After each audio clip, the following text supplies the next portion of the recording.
नमस्कार दोस्तों।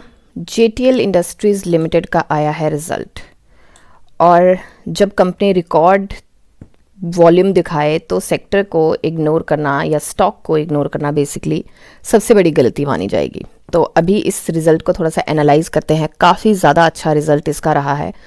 तो अभी के लिए अगर देखें स्टॉक का पी की बात करें तो पी इंडस्ट्री पी से ऊपर है, but growth adjusted P ratio 2.21 पे है। स्टॉक 50 एंड 200 DMA दोनों से ऊपर है एंड गोल्डन क्रॉस की तरफ बढ़ रहा है। मार्केट सेंटिमेंट थोड़े से अभी नर्वस हैं, आई होप जल्दी ही ठीक हों, तो उसको ध्यान में रखते हुए हम थोड़ा सा इस स्टॉक को एनालाइज करेंगे। अभी यहाँ पे अपडेट नहीं हुआ है रिजल्ट, तो हम चलेंगे यहाँ पे BSE पे। तो BSE पे सबसे पहले यहाँ पे बात करें हम टोटल इनकम की, तो टोटल इनकम हमारी, और ये जो है वो लैक्स में है, तो 47,416 दिखाया गया है। एंड ईयर ऑन क्वार्टर काफ़ी स्ट्रॉन्ग जंप है, ईयर ऑन ईयर भी यहाँ पे जंप हमें देखने को मिला है। ठीक है, अब यहाँ पे बात करते हैं हमारे एक्सपेंसेस की। तो टोटल एक्सपेंसेस जो हैं वो भी कंपैरेटिवली हमारे यहाँ पे क्वार्टर ईयर ऑन ईयर हमारे बढ़ते हुए दिखाई दिए हैं।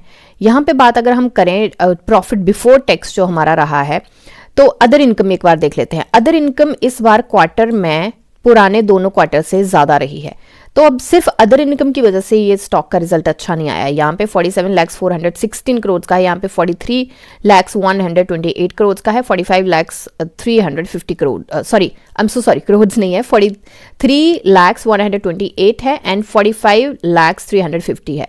तो ये लैक्स में है एंड थोड़ा सा यूजुअली करोड्स में होता है, तो थोड़ा सा मैं कंफ्यूज हो गई। तो यहाँ पे अगर हम बात करें तो कंपैरिजन में अदर इनकम भी ज़्यादा है, बट अदर इनकम की वजह से रिजल्ट अच्छा नहीं आया, वैसे भी रिजल्ट अच्छा है।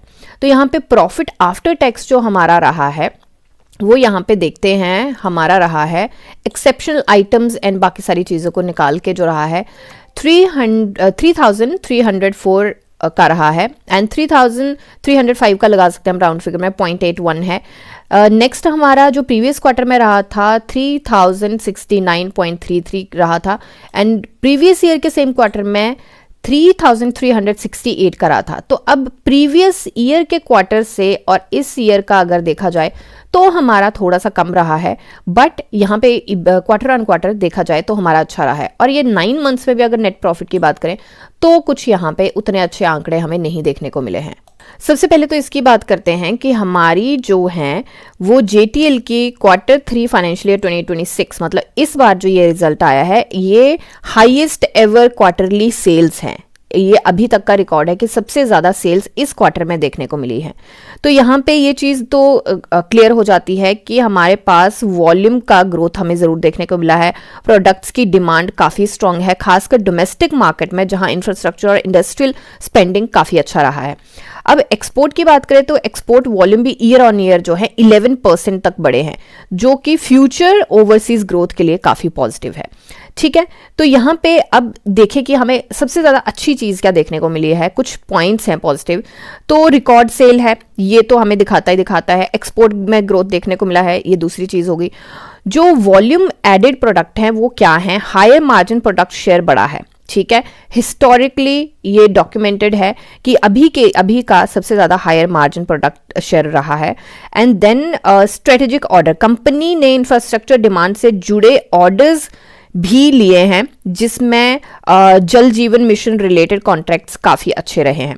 ठीक है, तो ये फंडामेंटल्स थोड़ा सा हमें सिग्नल देते हैं कि कंपनी की रियल डिमांड बेस जो है वो काफ़ी स्ट्रांग है। अब यहाँ पे रिस्क क्या है, रिस्क पे जाने से पहले हम थोड़ा सा यहाँ पे अर्निंग पर शेयर को देख लेते हैं। तो हमारा अर्निंग पर शेयर क्या रहा है, लेट्स सी, थोड़ा सा उसमें भी डिफरेंस यहाँ पे आया होगा। तो अभी के लिए आ गए हम इसके चार्ट पे सबसे पहले हम ये देखेंगे कि जो हम पुराने टारगेट लेके चले थे वो इसके अचीव हो चुके हैं एंड रिजल्ट आने से पहले ही हम लेके चले थे कि वहाँ तक हो सकता है, तो रिजल्ट आने से पहले इसके अचीव हो चुके हैं। तो इसको कर देते हैं हम remove, I am so sorry, इसको पहले रिमूव करें, तो इसको कर देते हैं हम रिमूव। अब यहाँ पे देखते हैं कि सबसे पहले RSI उस पॉइंट पे है जहाँ पे इसके पास हेडरूम है, थोड़ा सा जो रिजल्ट आया है उसको सपोर्ट कर सकती है और यहाँ पे थोड़ा सा हमें रन मिल सकता है। दूसरा, अगर टेक्निकल की बात करें तो हमें स्पिनिंग टॉप मिला है। अब स्पिनिंग टॉप कब मिलता है, बुलिश मार्केट में मिले, ट्रेंड रिवर्स होकर थोड़ा सा पुल बैक आ सकता है, और अगर डाउन ट्रेंड में मिले तो इसका मतलब है ट्रेंड रिवर्स होकर थोड़ा सा पुश आ सकता है।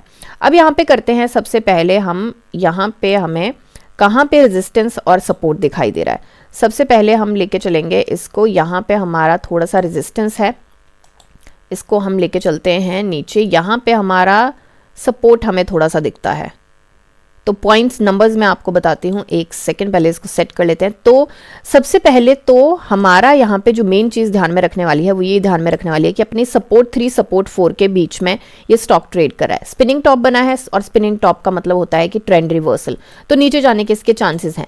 अब यहाँ पे 2-3 चीज़ें हैं जिनका हमें ध्यान रखना पड़ेगा। सबसे पहले मार्केट सेंटिमेंट, रिजल्ट काफ़ी अच्छा आया है। नंबर्स जो शॉर्ट टर्म में बोलते हैं वो क्वार्टर ऑन क्वार्टर वो भी अच्छे हैं, जो लॉन्ग टर्म में बोलते हैं ईयर ऑन ईयर वो भी बहुत अच्छे हैं। इसके जो फंडामेंटल्स हैं वो भी काफ़ी मजबूत हैं। डोमेस्टिक मार्केट में, एक्सपोर्ट मार्केट में, दोनों में स्ट्रांग है। तो उस हिसाब से मुझे लगता है कि इसको पुश मिल सकता है। अब 2-3 चीज़ें हैं जो दिखाती हैं कि थोड़ा सा पुश क्यों नहीं मिल सकता है। सबसे पहले अगर मार्केट सेंटिमेंट नहीं ठीक होते हैं तो वहाँ पे दिक्कत आ सकती है। दूसरा, ये अभी 48% के आसपास की रैली देके हटा है। अभी देख लेते हैं, चेक कर लेते हैं, तो अभी इसने रैली 50% के आसपास की रैली दी है, तो वो चीज़ है कि थोड़ा सा सेटल हो सकता है। तीसरी चीज़ ये है हमारी, ये जो रेजिस्टेंस जोन है ये काफ़ी ज़्यादा स्ट्रांग है।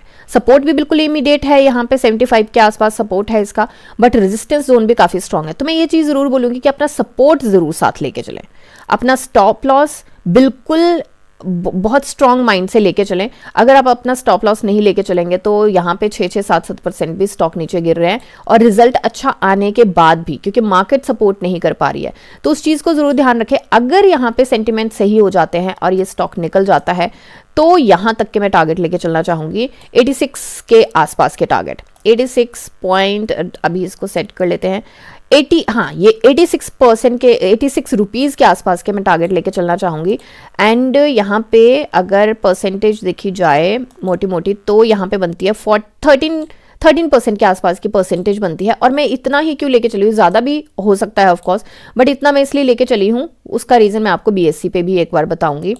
BSE पे सबसे पहले इसका रीज़न है कि ये ASM शॉर्ट टर्म स्टेज 1 पे है, 10% का इसका प्राइस बैंड हो चुका है। अगर ये स्टॉक और ज़्यादा भागता है तो हो सकता है प्राइस बैंड इसका 5% का हो जाए, और अगर 5% का इसका परसेंटेज हो जाता है प्राइस बैंड का, तो फिर मुझे लगता है कि यहाँ पे थोड़ा सा इन्वेस्टर जो होते हैं उस प्राइस बैंड को देख के थोड़ा सा बेचने की तरफ जा सकते हैं।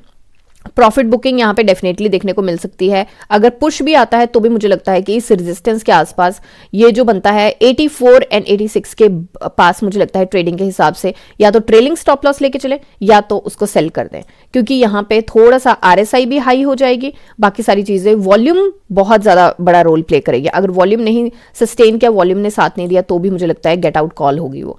तो ये मेरी एनालिसिस है, कोई बाय सेल होल्ड की रिकमेंडेशन है। मिलते हैं नेक्स्ट वीडियो में, तब तक के लिए शुक्रिया एंड हैप्पी इन्वेस्टिंग।